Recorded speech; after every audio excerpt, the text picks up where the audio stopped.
Good morning, friends. Happy Monday. How you feeling this morning? Thumbs up, somewhere in the middle, thumbs down. I am feeling thumbs up. I am so happy to be here with you today. This morning we're going to warm up with a poem.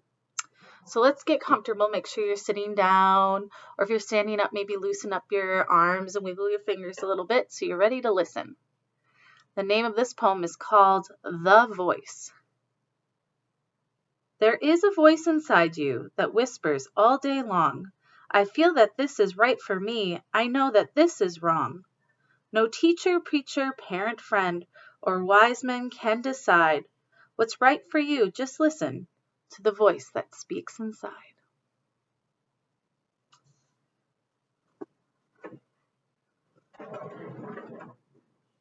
Take a look at our book of the day, The Lion Inside.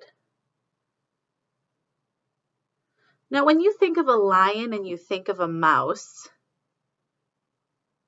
which one do you assume is going to be more brave? The lion or the mouse?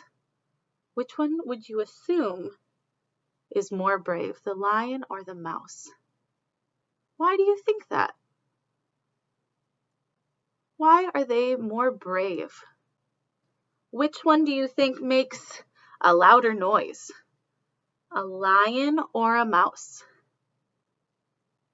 Which one is bigger and which one is smaller? Is the mouse bigger or smaller? Well, let's open it up and see what this book is all about. The Lion Inside. The Lion Inside by Rachel Bright and Jim Field. All right, here we go. In a dry, dusty place where the sand sparkled gold stood a mighty flat rock, all craggy and old. And under that rock, in a tiny full house, lived the littlest, quietest, meekest brown mouse. What does meekest mean? What do you think meekest would mean?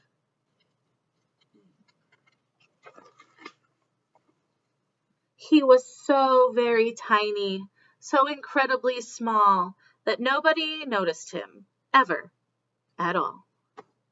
Hello. He got stepped on and sat on. He missed out on stuff, ignored and forgotten. His mouse life was rough. Ow! Ouch!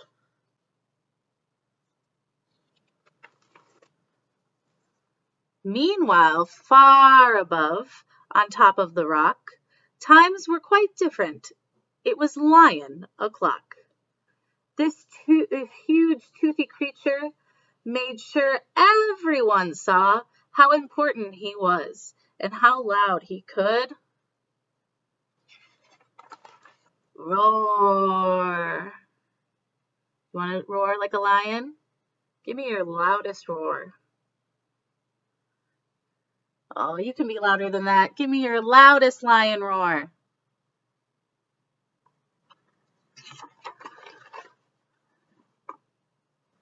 He was head of the pack. He was shouty and proud. He loved flexing his biceps and wowing the crowd. Yes, all were impressed by this mighty king cat. If only, thought Mouse, I could be more like that.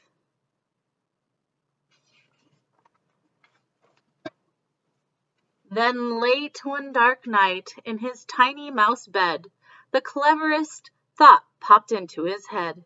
He leaped up in the darkness and held up a paw. I've got it, he said.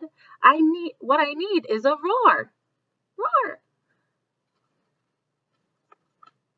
I mean, what if this mouse, with the weeniest squeak, were a little more grrr and a little less meek?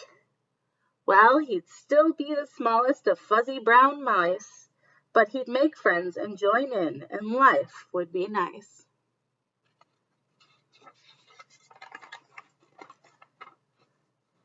Yes, thought the mouse, I must find out how. I will learn how to roar, and I will learn it now." But it wouldn't be easy. There was only one beast who could teach him this thing, but might make him a feast. It was time to be strong, take a chance, after all. Forever was such a long time to feel small. So he made himself brave, and he thought like a winner, and he set off for the top, hoping not to be dinner. It felt like the scariest thing he could do, but if you want things to change, you first have to change you.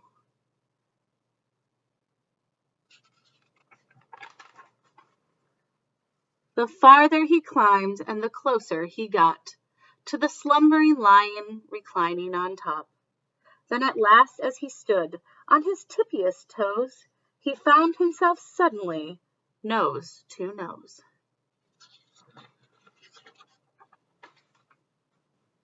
Ahem, gulp. Pardon me. Wake up, Mr. Lion, you've got company. Squeak, Mr. Lion. What I've come to you for is squeak. Do you think you could teach me to roar?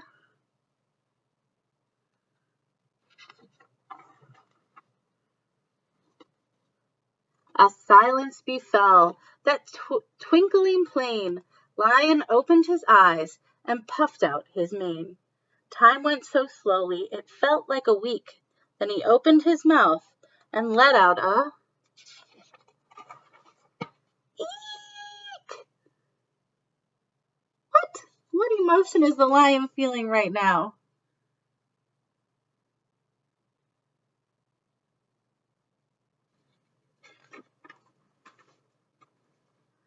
The lion curled up in a terrified ball. He didn't like this, not one bit at all. "Don't hurt me," he whimpered. "Oh, try to be nice." Well, this mighty great lion was frightened of mice. "Don't worry," Mouse peeped. "I'm here as a friend. Let's hang out together, be pals to the end." That was a magical moment for sure. When the mouse didn't feel at all small anymore, he had found his true voice and learned to speak out.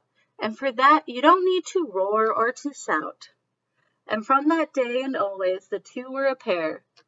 They both liked that rock better, now that the rock was to share. The mouse, while still little, felt big in his head, and Lion, he still roared, but with laughter instead. Yes, that day they both learned that no matter your size, we all have a mouse and a lion inside.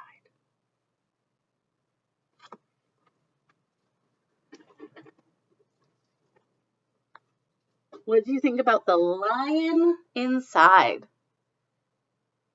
What was the surprise that happened when the mouse approached the lion?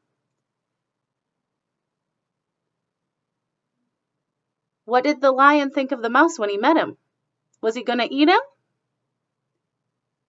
No, he was afraid of the mouse. A little plot twist, huh? Very interesting. Well, if you want to rate the book, 5 being the best, 4, 3, just okay, 2, 1, Miss Moore, you gotta be kidding me. Thank you so much for joining me today, and I can't wait to see you tomorrow. Bye, have a good day.